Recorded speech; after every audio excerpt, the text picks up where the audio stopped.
Troisième et dernière partie de Politiciens, votre rendez-vous politique dont le numéro de ce jour est consacré au Tchad. Des nouvelles invitées m'a rejoint Jean-Maurice Bamare-Kong. Vous êtes le secrétaire général de l'association des travailleurs tchadiens d'Île-de-France, membre de la société civile, mais aussi membre du MPS, le parti présidentiel.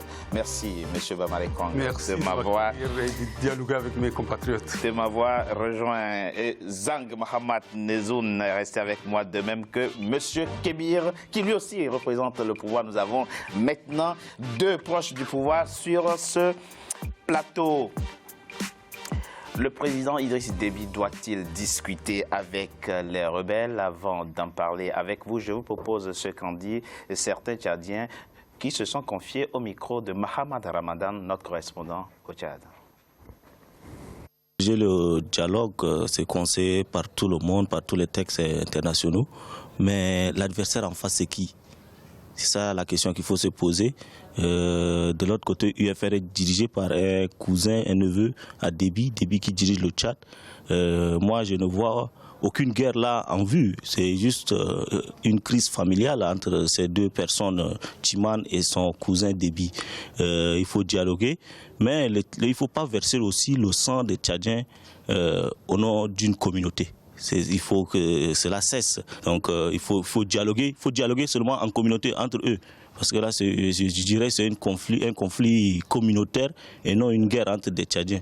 Qu'il faut plutôt une solution politique, une solution négociée à ce problème pour une fois de plus, s'il y a une conférence sur la paix au Tchad, tous ceux qui sont mécontents, la société civile, les partis politiques, l'opposition armée, l'opposition démocratique, les gens vont se réunir pour pouvoir se parler une fois pour toutes. Ce n'est pas une sorte de conférence nationale bis parce que le Tchad a déjà la conférence nationale de 1993. Mais le fait de se retrouver pour parler de ces choses-là, ça va nous permettre donc de sortir une fois pour toutes du cycle de la violence et pouvoir construire la paix. Et c'est pour cela que nous ne sommes pas d'accord avec les frappes françaises. Nous pensons que les Français doivent plutôt aider les Tchadiens et non soutenir un régime. Moi, en tant que citoyen, je déplore ça et je déplore le fait qu'à chaque moment, à chaque année, de rebelles qui fussent toujours entrés au pouvoir par la force. C'est vraiment déplorable. Nous préférons, nous souhaitons souvent, nous demandons qu'il y ait, n'est-ce pas, un dialogue franc, un dialogue, n'est-ce pas, pour entrer, parce qu'il y a les principes pour entrer dans le pouvoir, il y a les règles, nous sommes un pays démocratique. Et il faut le plus souvent donc privilégier le dialogue. Aujourd'hui, par exemple, si ces rebelles entrent au pouvoir, c'est le peuple tchadien qui souffre. À l'échelle de la mondialisation, où l'émancipation de la femme a eu sa place, plus particulièrement la femme tchadienne, nous allons contrecarrer toutes les actions qui vont déstabiliser notre pays. Le président Idriss Déby a donné à la femme la place qu'il faut. Donc, ces mercenaires-là, qui sont à la solde des étrangers, n'auront pas leur place. Ce n'est plus le problème des rebelles, mais c'est le problème du terrorisme. Donc, c'est la sous-région africaine. Ce n'est plus le problème du Tchad, c'est l'Afrique. Pourquoi pas le monde? Donc, je demande même au président de l'Amérique, la France, la Russie, hein, qu'on se concerte, qu'on se décide, qu'on ne laisse aucune place au terrorisme de venir ici. Au Tchad, nous avons trop souffert des affres de la guerre. Maintenant, comme ceux qui sont là-bas aussi, ce sont nos frères. On aurait pu qu'ils empruntent une autre voie, qui tiennent compte de la main tendue du chef de l'État et pour que les négociations se fassent et qu'ils rentrent dignement. C'est ce que nous souhaitons. Mais aller faire appel à des terroristes pour venir déstabiliser le Tchad encore, nous ne sommes pas prêts. Sincèrement, nos enfants même ont trop souffert. Maintenant, nous sommes en train de chercher l'avenir de nos enfants. Le Tchad a connu quand même 40 ans de déstabilisation et de la guerre civile. Il est temps que le Tchad soit uni, il est temps que les Tchadiens se pardonnent. Et si aujourd'hui, des terroristes qui s'organisent et ils sont financés par l'extérieur pour venir déstabiliser le Tchad. Les Tchadiens doivent se lever comme un seul homme et dire non. Et c'est le cas que nous venons de vivre. Vous avez vu les associations de la société civile, les partis politiques alliés, le MPS qui est le régime actuel qui dirige le Tchad. Nous sommes tous unis pour dire non. Et notre garant de la démocratie et de la paix nous a rassurés. On peut dormir tranquillement dans nos oreilles.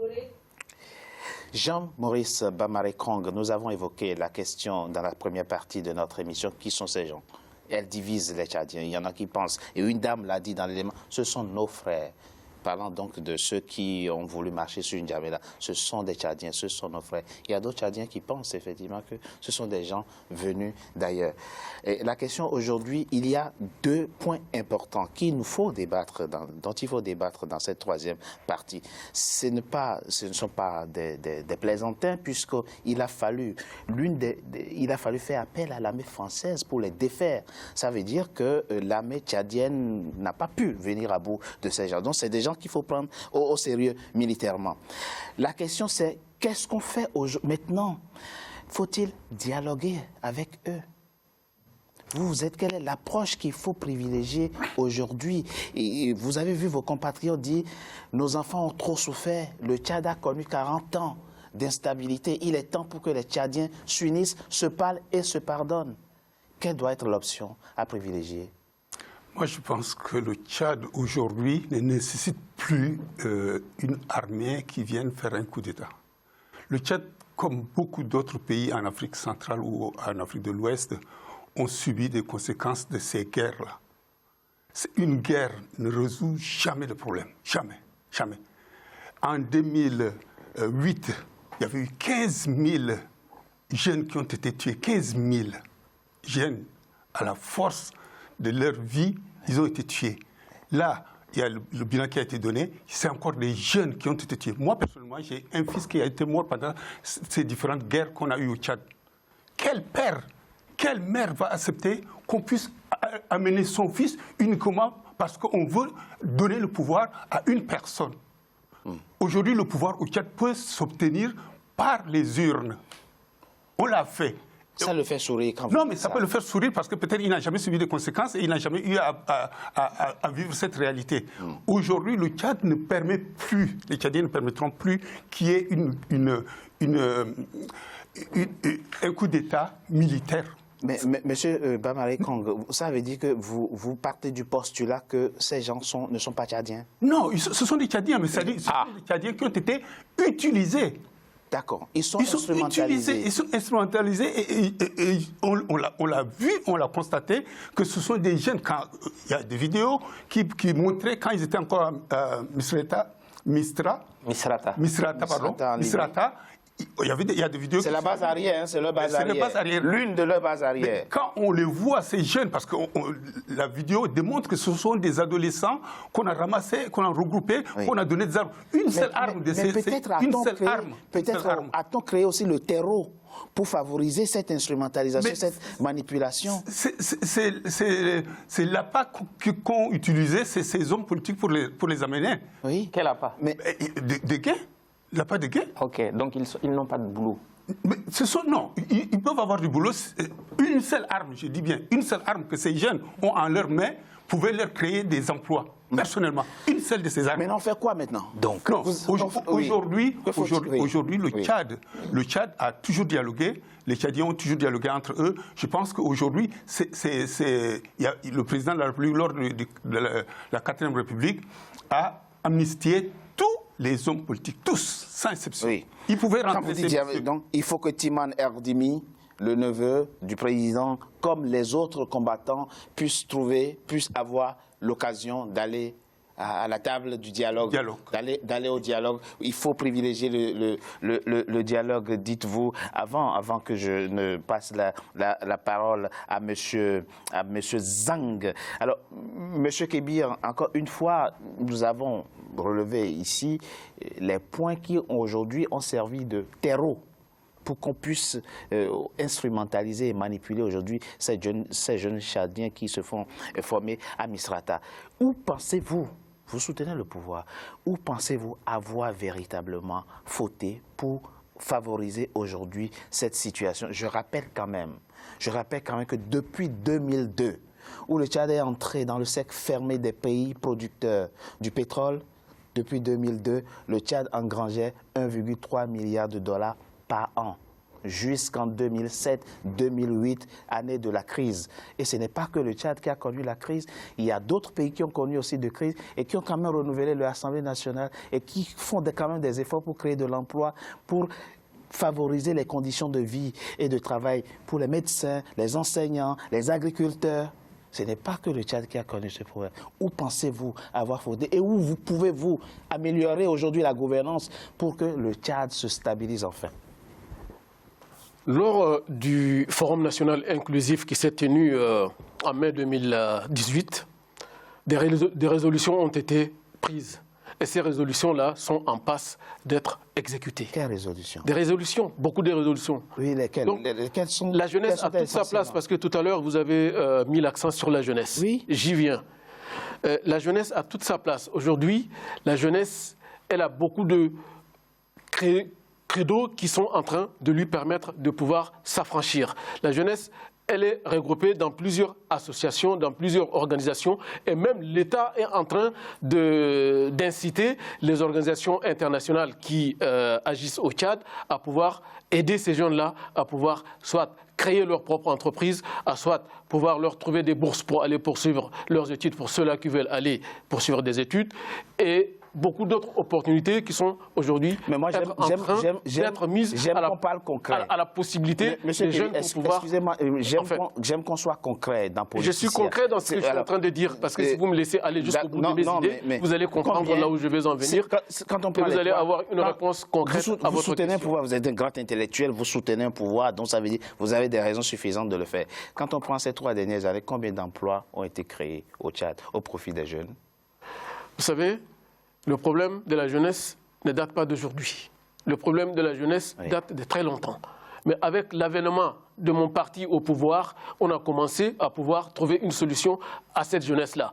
Et vous savez que ça fait déjà 28 ans que nous sommes au pouvoir. Ceux qui étaient jeunes quand on était au pouvoir ne le sont plus.